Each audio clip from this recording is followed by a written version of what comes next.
एक ऐसा सन्यासी जो अपने वैराग्य, ज्ञान, विवेक, ध्यान, साधना की सुगंध से प्राणी मात्र को आत्मानंद की अनुभूति करा रहा है। एक ऐसा प्रवचनकार जिसके प्रवचन श्रवण के लिए हर जाति, संप्रदाय, समाज, क्षेत्र के लोग आतुर रहते हैं। एक ऐसा आत्मार्थी संत जो श्रमण संस्कृति की लौ को भौतिकता की चकाचौंध में भी निरंतर प्रज्वलित रखने हेतु संकल्पित है। एक ऐसा आध्यात्म योगी जो अपनी ध्यान साधना के द्वारा पूरे विश्व को सुख, शांति, समृद्धि का मार्ग दिखा रहा है। एक ऐसा महासाधक जो भारतीय ऋषि परंपरा को पुष्ट रखते हुए साधनारत है। एक ऐसा समाज सुधारक जो अपनी परंपराओं के निर्वहन के साथ सामाजिक विसंगतियों, कुरीतियों, आडंबरों पर वैज्ञानिक तरीके से प्रहार कर रहा है। ऐसे महान व्यक्तित्व का नाम है आचार्य सम्राट पूज्य श्री शिव मुनि जी महादेश हेतु चरैवेति चरैवेति की महान परंपरा को कायम रखते हुए जन कल्याण हेतु गतिमान है। जम्मू कश्मीर, उत्तराखंड, हिमाचल प्रदेश, पंजाब, हरियाणा, दिल्ली, उत्तर प्रदेश, मध्य प्रदेश, राजस्थान, गुजरात, महाराष्ट्र, कर्नाटक, तमिलनाडु आदि क्षेत्रों में 40,000 किलोमीटर की पदयात्रा करते हुए जन कल्याण हेतु प्रस्थित है। एक ऐसा कलमकार जिसने अपनी लेखनी से साहित्य जगत को हिंदी, अंग्रेजी भाषाओं में साहित्य सृजन कर समृद्ध बनाया है। आपके कुशल आध्यात्मिक नेतृत्व में युगीन समस्याओं का समाधान एवं संगठन के लिए केंद्रीय व्यवस्था के अंतर्गत श्रमण संघ विकास फंड द्वारा साधु साध्वियों की सेवा, शिक्षा, स्वास्थ्य, संगठन हेतु महनीय कार्य किया जा रहा है।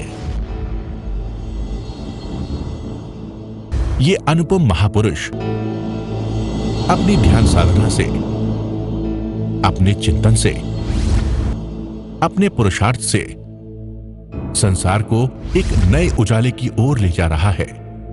उजाला ज्ञान का, उजाला ध्यान का, उजाला उच्चतम शिखर पर जाऊंगा। शालीभद्र और धन्ना की कहानी। धन्ना की 8 पत्नियां, शालीभद्र की 32 पत्नियां। उस समय जमाना होगा 32 500 रखते थे। धन्ना की 8 पत्नियां, तो 8वीं पत्नियां शास्त्र में आता है, मुझे नहीं पता कि 8वां पत्नियां पति को स्नान करवा रही थी। आजकल कोई स्नान नहीं करवाती किसी, जमाना था तो स्नान करवा रही थी सुभद्रा। जब स्नान करवा रही थी, पीठ के पीछे जब वो पानी गिरा रही थी तो सुभद्रा की आंखों से आंसू गिरे। धन्ना चौंक गया, सुभद्रा तुम्हारी आंखों में आंसू क्यों आए? क्या तुम्हें तकलीफ है? क्या इन्होंने 8 पत्नियां थी, इन्होंने आपको कोई तकलीफ दी है? क्या शिकायत है? सुभद्रा ने कहा, पतिदेव कोई शिकायत नहीं। तो तेरी आंखों में आंसू क्यों? ये है आपस में पति पत्नी का एक प्रेम व्यवहार, एक मर्यादा का व्यवहार। ये हमारे शास्त्रों में जिक्र आता है। धन्ना ने पूछा, आंखों में आंसू क्यों? मेरे कारण आपको कोई तकलीफ है?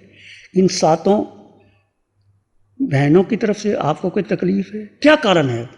सुभद्रा ने कहा, नहीं पतिदेव कोई तकलीफ नहीं। फिर रोई क्यों? आंखों में आंसू क्यों? ये घटना तो आपने बहुत बार सुनी होगी, परंतु जैसे जैसे हम रिवाइज करते हैं ना, एक नया एक प्रकाश आता है। तो सुभद्रा ने कहा, मेरा भाई दीक्षा लेना चाहता है। उसकी 32 पत्नी है, एक एक को छोड़ रहा है, रोज एक एक करके छोड़ रहा है। 32 दिन के बाद दीक्षा ले लेगा, और मुझे लगता है दीक्षा लेगा तो बहन को एक भाई के प्रति एक प्यार आता ही है। इसलिए मेरी आंखों में आंसू आ गए। धन्ना ने कहा, ये बात है, वो तो कायर है। 32 पत्नियां छोड़नी, एक छोड़ दे। 32 दिन क्यों लगाता है? एक दिन छोड़ देना। सुभद्रा को बात चुभी। बहन भाई की बात सहन नहीं करती, कहने लगे, पतिदेव कहना आसान है, करना बड़ा मुश्किल है। धन्ना ने कहा, यही बात है, मैं अभी छोड़ता हूं। खड़ा हो गया, स्नान भी नहीं किया, पहना हुआ लंगोट, स्नान कर रहे, खड़ा हो गया। बस आपने मुझे चेतावनी दे दी, मैं अभी छोड़ देता हूं। सुभद्रा ने बहुत समझाया, 7 पत्नियों ने समझाया, 8 ने, नहीं नहीं हम तो वैसे मजाक कर, नहीं नहीं आपका मजाक नहीं। जब मैं भोग में था मुझे अधिकार क्या किसी को कहने का, मुझे नहीं कहना चाहिए था। बहुत कहा सुभद्रा ने, सब ने कहा हम क्षमा मांगते हैं, ऐसा नहीं। नहीं सुभद्रा तुम्हारी गलती नहीं, मुझे अवसर मिल गया, आप मेरी बुरनी हो तो मुझे वो चता दिया, अब मैं कीचड़ में नहीं रह सकता। धन्ना की बहुत बड़ी सामग्री, बहुत बड़ा सेठ था, व्यापार था, सब कुछ था, पर वैराग्य कैसे आया? पति पत्नी का थोड़ा सा नोक झोंक हुई। नोक झोंक कहते हैं, क्या कहते हैं? आपकी भी होती होगी घर में, बहुत बार झगड़ा होता होगा, पर वैराग्य नहीं आता, कंप्रोमाइज हो जाता है। तो बहुत समझाया गया, कहते नहीं माना, दीक्षा ले ली। धन्ना ने भी और शालीभद्र ने, दोनों ने दीक्षा ले ली। धन्ना की जो साधना थी बहुत उत्कृष्ट साधना थी, बहुत उच्च कोटि की साधना थी, और कहते हैं इतने उत्कृष्ट भाव से धन्ना ने संयम पालन किया, सीधा धन्ना गया मोक्ष। और शालीभद्र लास्ट सर्वार्थ सिद्धि विमान में गए, कहते हैं कि माँ ने पुकारा तो उसकी आंख खुल गई जरा से, तो वो मोक्ष नहीं जा सके, सर्वार्थ सिद्धि विमान में गए। धन्ना और शालीभद्र की ये कहानी है। दूसरे साधक वो होते हैं जो घर छोड़ देते हैं और सिंह की तरह छोड़ देते हैं और बाद में क्या बन जाते हैं? गीदड़ बन जाते हैं। पुंडरीक की कहानी आपने सुनी होगी।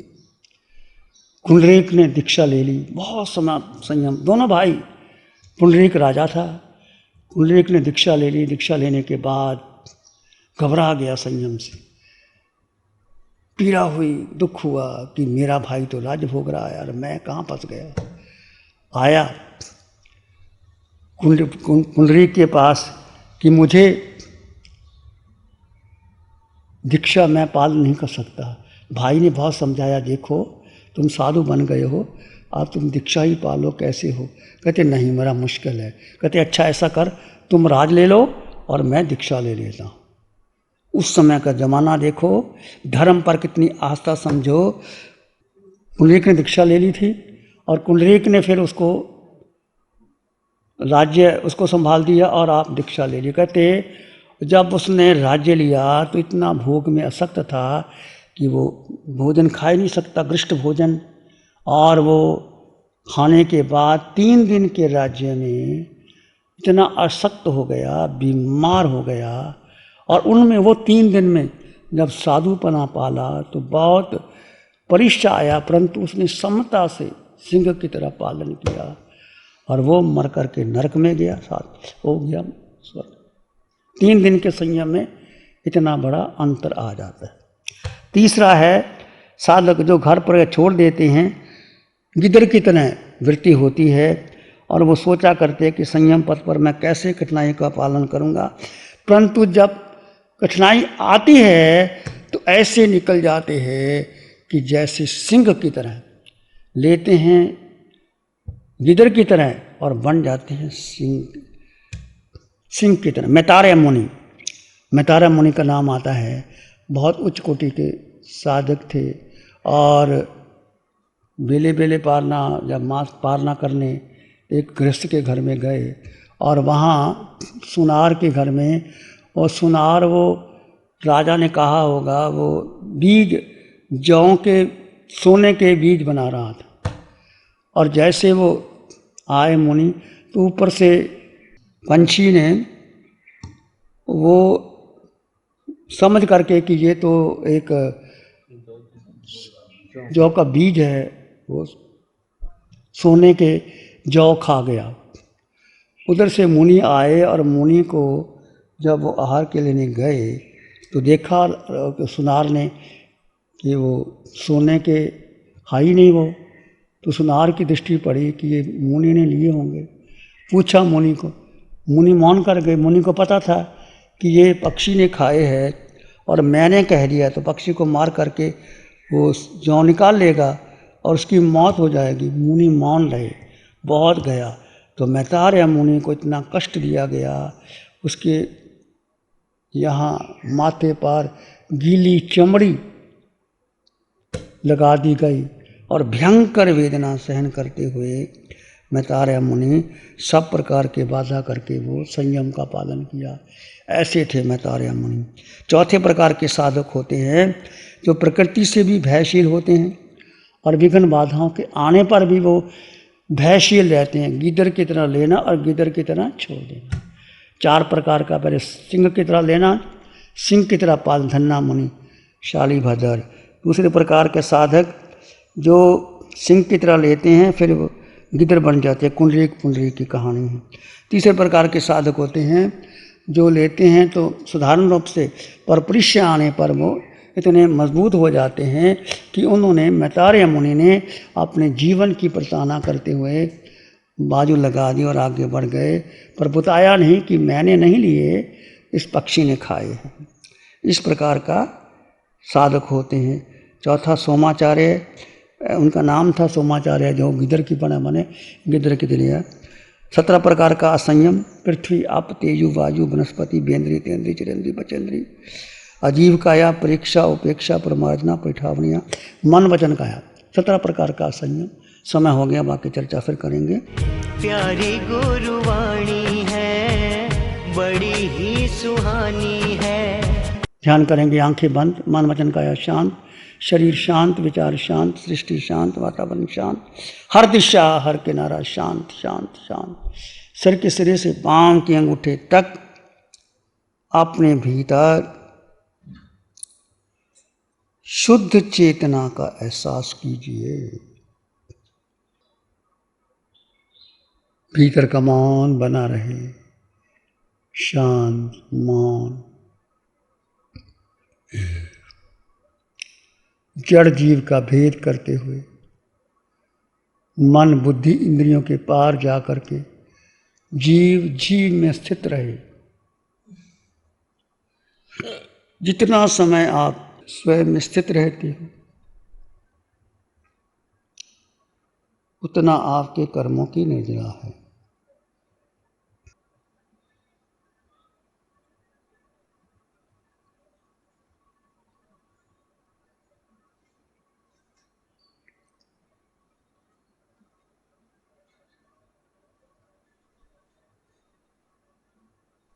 विचार आए तो आने दे, जाए तो जाने दे। आप अपने भीतर मौन बना रहे।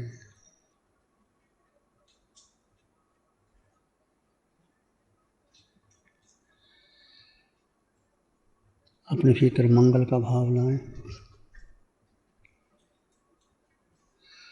नमन करे हम धाराओं को, धर्म बड़ा बलवान, धर्म सदा रक्षा करे, धर्म करे कल्याण। सबका भला हो, सबका मंगल हो, सबका कल्याण हो।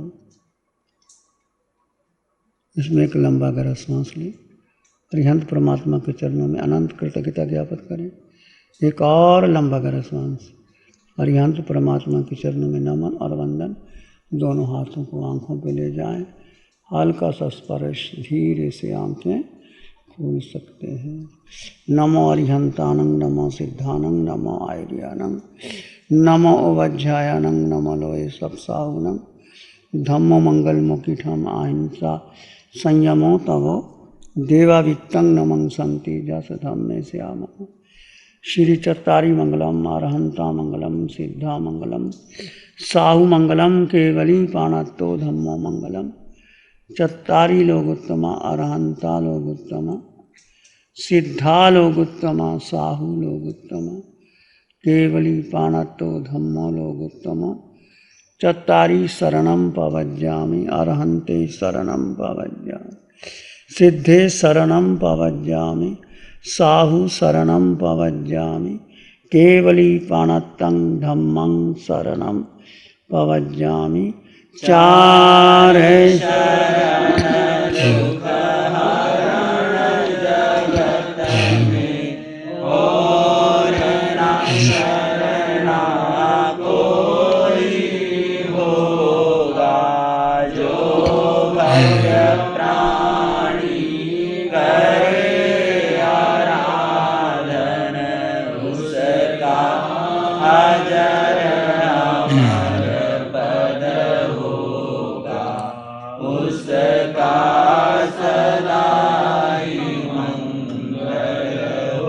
साठ सालों से अधिक समय से केजीओसी ग्रुप अपने हाई प्रिसिशन प्रोडक्ट्स जैसे staplers, staples, staple removers, paper punch, gun tacker, tape tool, pneumatic tool, industrial staples, stitch wire, scissor और किचन में यूज होने वाले कुछ प्रोडक्ट्स जैसे नाइफ, पीलर्स इत्यादि के द्वारा दुनिया के कंज्यूमर्स और अन्य बिजनेस पार्टनर्स को अपनी प्रोडक्टिविटी, एफिशिएंसी और क्रिएटिविटी निखारने में मदद कर रहा है।